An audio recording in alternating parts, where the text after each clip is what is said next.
இப்படி மூஞ்சே மறைச்சு கொஞ்சம் இருக்குப்பா, கொஞ்சம் இருக்குப்பா.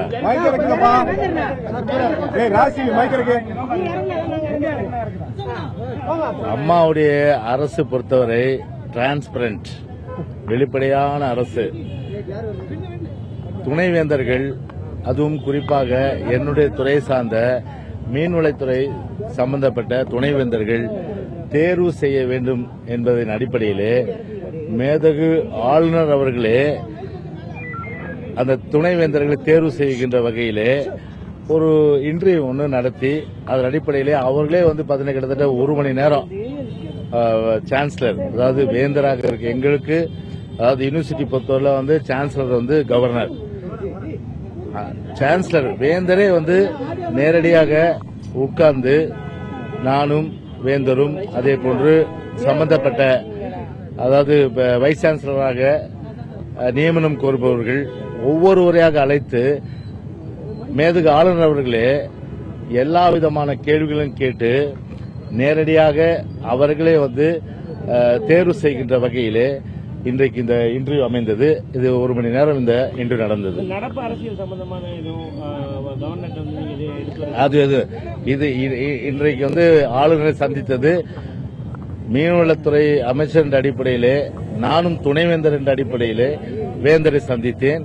துணைவேந்தர் நியமிப்பதற்கான நான் ப்ரோ சான்சலர், சாரி, நான் இணைவேந்தர், மேதகு ஆளுநர் அவர்கள் வேந்தர்.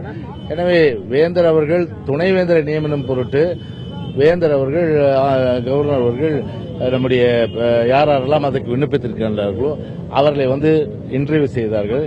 அதன் அடிப்படையில் வேந்தர் அவர்கள் தேர்வு செய்வார்கள். துறை ரீதியாக தான் நான் சந்தித்தேன். இணைவேந்தர் என்ற அடிப்படையில் விஷயத்தை தெரிஞ்சுக்கின்ற ஒரு பொறுப்பு இருக்கு. அவர் எதுவும் உங்கள்கிட்ட கேட்டிருக்காரா? மூத்த அமைச்சர் அடிப்படையில் உங்கள்கிட்ட என்ன நடந்துட்டு இருக்கு? இது அதுதான் சொல்றேன். இன்றைய கூட்டத்தை இன்றைய ஆளுநர் சந்தித்தை பொறுத்தவரையிலே மீன்வளத்துறை சம்பந்தமாக அதுவும் துணைவேந்தர் நியமிப்பது குறித்து தான் இன்றைக்கு தேர்வு நடைபெற்றது.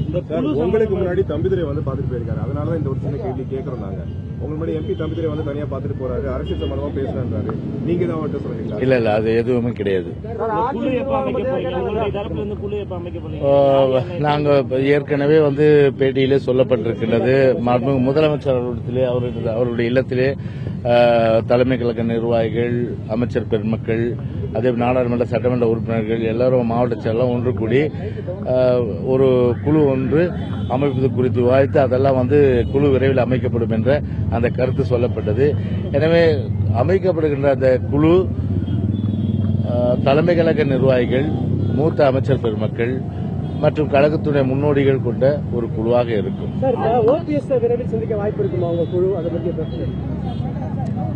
யார் யாரை சந்திப்பது என்பது முக்கியமல்ல. அவர் முன்னாள் முதலமைச்சர் OPS அவர்கள் ஒரு கருத்தை சொல்லி அந்த கருத்தின் அடிப்படையிலே அவர்கள் பேசுவதாக பேச்சுவார்த்தைக்கு தயார் என்று சொன்னார்கள். எனவே நாங்களும் பேச்சுவார்த்தைக்கு தயார் என்று சொன்னோம். எனவே அந்த அடிப்படையில் அதன் அடிப்படையில் நாங்களும் ஒன்று கூடி ஒரு குழு அமைக்கப்படும் என்ற அந்த கருத்தை தெரிவித்தோம். அவர்களும் ஒரு குழு அமைக்கப்படும் என்ற கருத்தை தெரிவித்தார்கள். எனவே அவர்கள் குழு அமைத்து அவர்கள் ஒரு நாட்குறித்து இந்த தேதியிலே பேச வேண்டும் என்று எங்களை கேட்டால் நிச்சயமாக பேசுவதற்கு நாங்கள் தயாராக கற்பனைக்கெல்லாம் பதில் சொல்ல முடியாது. சசிகலா மற்றும் அவருடைய குடும்பத்தினர் நீங்க விலக்கி வைத்திருக்கீங்களா? இல்ல அவங்க கிட்ட முதல் வெற்றின்னு சொல்லியிருக்காங்க. ஜனநாயக நாட்டில் யார் வேணாலும் எப்படி வேணாலும் கருத்து சொல்லலாம். அதுக்கு அந்த கருத்தெல்லாம் ஏற்கக்கூடிய ஒரு கருத்து கிடையாது. அமெரிக்காவில் ட்ரம்ப் என்னால ஜெயிச்சார் நான் சொல்லிக்கலாம், ஓபிஎஸ்ஆல ஜெயிச்சோன்னு கூட அவர் சொல்லிக்கலாம். அதெல்லாம் அவங்கவுங்களை பொறுத்துதான் அது. What exactly was the meeting with the governor about? In English, what exactly was the meeting with the governor about? That too. Selection of vice chancellor. As the chancellor, I actually attended the meeting as a pro chancellor. Those who are actually applied for vice chancellor interviewed by the honorable chancellor. Did you apprise him of the current political developments, sir? Did you apprise him of the current? No. today's meeting is a purely departmental meeting. So, Mr. Pannirselvam's MLA supporters have said there is no question of negotiating over OPS as Chief Minister. What do you have to say about Kanan, this? repeat your question. Supporters, MLA supporters who have supported Mr. O. Pannirselvam has said there is no question of negotiation over OPS as Chief Minister. That is non-negotiable. First of all, in their side, their opinion actually to talk with us. So let's talk. Matter of man. How long we have to Let's talk not first. negotiable. Let's talk first. Okay. Sir, how long will it have not submitted the resignation. Dinakaran and Shashika have not submitted the resignation yet. Will you insist that they submit the resignation? Clearly, during my